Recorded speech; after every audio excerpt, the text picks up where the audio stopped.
বললেন আমার ইবাদত করবে অবিল ওয়ালিদাইন, অর্থাৎ ওয়া দিয়েছেন এখানে। এই ওয়াও এইটা হচ্ছে হরফে আতফ বলে। এটা কি বলে? হরফে আতফ।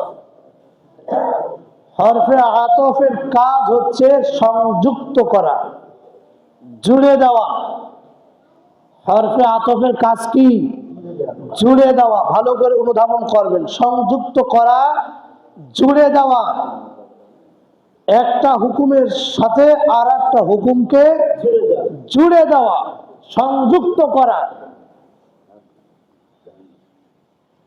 আল্লাহ বললেন আমার ইবাদত করবে, পিতা মাতার সাথে ভালো ব্যবহার করবে, সুন্দর আচরণ করবে।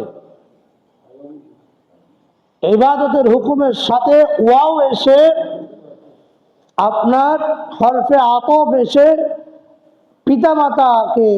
পিতামাতার সাথে ভালো আচরণ করতে হবে, এই হুকুমটাকে জুড়ে দেওয়া হয়েছে, সংযুক্ত করা হয়েছে। অর্থাৎ যদি কেউ পিতামাতার পিতামাতার সাথে ভালো আচরণ না করে, তাহলে যতই সে আল্লাহর ইবাদত করুক, ওই হুকুম পরিপূর্ণ হবে না। সবাই আওয়াজ করে বলেন, হবে না। পিতামাতার সাথে ভালো আচরণ করলো, অথচ আল্লাহর ইবাদত করলো না, তবুও হবে না।